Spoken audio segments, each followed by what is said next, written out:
So I want to talk about why is wisdom so important? Why do we need it? Now, to do this, I'm going to introduce a case study of a real life organization wrestling with a real problem. So this organization is a BC Health Authority. So health authorities operate in Canada where they organize and oversee and administer the healthcare infrastructure over a geographical region. Now, this BC Health Authority was a very large organization. It had thousands and thousands of employees. It had $1 billion budget, and it oversaw a region that had between 500,000 to 1,000,000 patients in it. So it's this very large, massive machine. Now, within this health authority was a small group of people who created a program that we're going to call the Seniors Program. Now, the Seniors Program focused on this issue of frailty in senior citizens. So if you don't know it, spoiler alert, as you get older, you become more frail. So frailty means that you become more susceptible to disease, you become weaker, you become, more prone to injury. And as this happens, as you get injured, as you get sick, you begin to rely more and more and more on the healthcare system. You use more healthcare resources. So as people age, they become more of a strain on healthcare resources. Beyond that, this issue of frailty also has huge quality of life implications because as you get sicker, your quality of life falls down.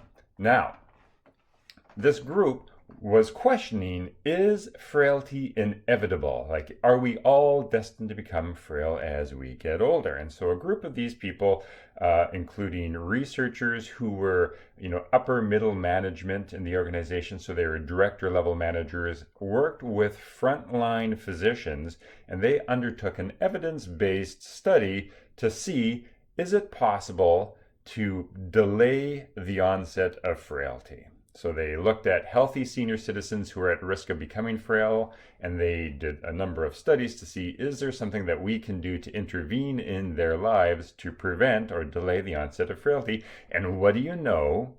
They found that it is possible to delay the onset of frailty. They administered this program to these senior citizens. These senior citizens had delayed onset of frailty, and in many cases, if they had already begun to experience frailty, they saw that frailty reverse. These people became biologically younger. Like, holy cow! It seems like we have lightning in a bottle. We can actually make people biologically younger and healthier, and we can protect them from the onset of frailty. And so these people thought this was fantastic, and so they wanted to spread this program, throughout the world. Like, why wouldn't you want to do that? But they had to start somewhere, so they wanted to start spreading this program throughout the healthcare region. They wanted the healthcare region to adopt this program and administer it, right? Now, as I mentioned, this healthcare region is this huge, large, complex, beast of a machine.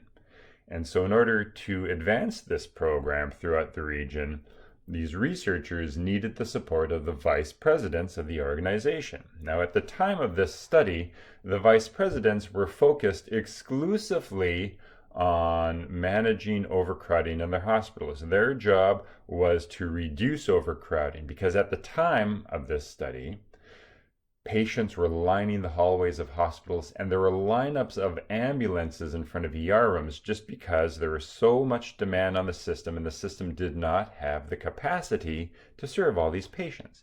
So the Ministry of Health in British Columbia ordered all these vice presidents to focus exclusively on reducing overcrowding in hospitals. And so when this group, this seniors program, came to these vice presidents and they said, hey, we would like your support to roll out this new program, the vice president said, I don't have any time or resources to focus on anything new. I have to focus on managing the overcrowding of my hospital. So even though this sounds like a great idea, we're not able to support this program at this time. Now, the seniors program didn't take this line down. They looked for other avenues. They actually approached physicians, family physicians in the community, because physicians are very interested in improving the health of their patients. So they showed this program to the physicians. The physicians thought, wow, this is a great program. Physicians are deeply concerned about the health of their patients. However, they are also concerned about the financial viability of their clinics. They have staff they need to pay. They have overhead they need to pay. They need to make sure that their clinic is financially viable. Now, unfortunately, because this was a brand new program that the seniors program was offering, there was no billing code to administer this program. In other words, if doctors administered this program, they could not get paid for it. There was no way they could get paid for it. Now, this program took about 30 minutes of the doctor's time per patient that they wouldn't be able to get paid for. And so ultimately, this was financially unviable. So the physicians, even though they're like, we love this, we want to delay frailty in our patients, we're just not able to do this from a financial perspective. So here we are, we have this health authority that has the secret to frailty. They can delay frailty. They have clinical evidence that they can delay the onset of frailty and help people become biologically younger. Yet, for all these other reasons, this healthcare authority is unwilling and unable to adopt this program, which is really sad. Now, there is happy news. The leaders of the seniors program were eventually able to move this program forward, and we'll discuss what these leaders did throughout this course. But for right now, I want to focus on what is it that makes these types of situations so difficult? Why are these problems so hard to solve? Now, one of the reasons why these problems are so hard to solve is because the issues that are surrounding this problem are so critical. Like, they're so important to us. And the reason why they're critical is because there are these immense trade-offs that we're facing. If we focus on creating these new programs, that limits and reduces our ability to manage overcrowding in hospitals. If we devote resources to managing overcrowded in hospitals, we don't have those resources to develop these new programs. So there's very real trade-offs. These issues are also important because the stakes are so high. Literally, lives are on the line. This is a healthcare system. Lives are on the line. So there's this huge risk of failure. If the system fails, people will die. So for these reasons, these issues have so much importance to us.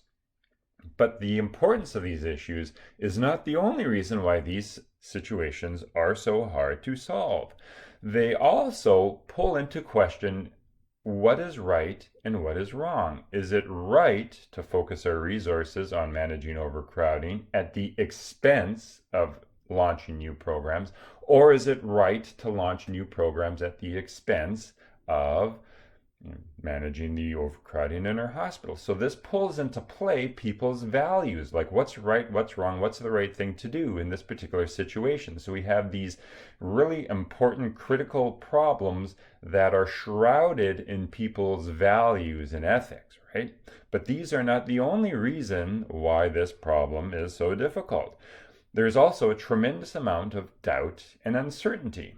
We've never done anything like this before. We've never had this type of program before. So if we were to launch the seniors program at a large scale, the impact of that is unknown, right? Like, what are the unintended consequences of this going to be?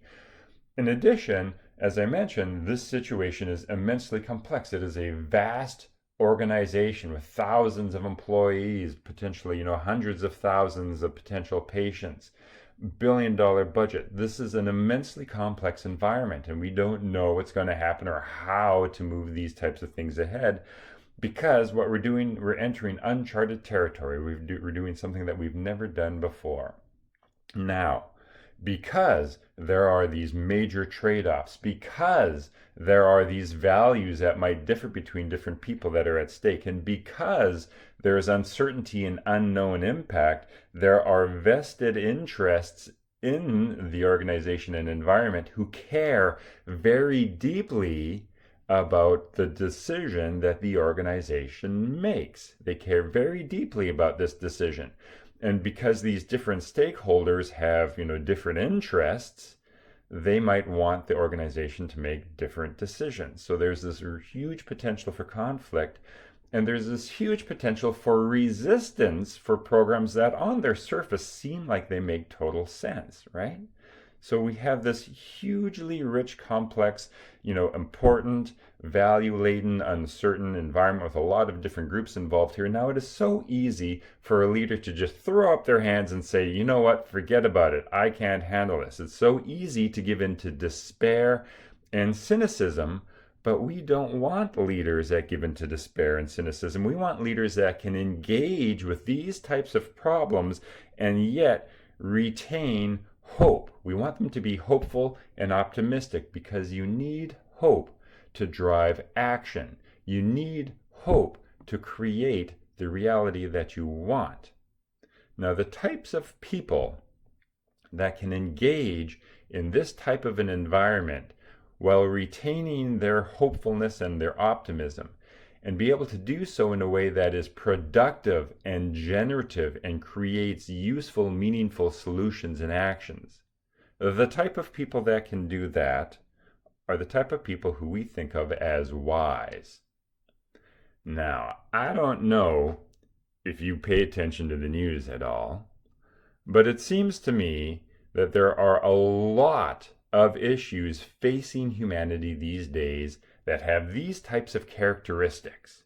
Like there's an overwhelming number of problems facing humanity that have these types of characteristics. When I watch the news, it seems to me that the times cry out for wise leaders. We need people who can engage with these types of problems in a way that is hopeful and productive and generative and actually makes good things happen. And those people are wise. And so we need to develop the wisdom of our future generations and of our future leaders. And so that's what we're going to be doing in this course. So stay tuned. I'll see you in the next lecture, and we're going to see how is it that we can create this wisdom in ourselves and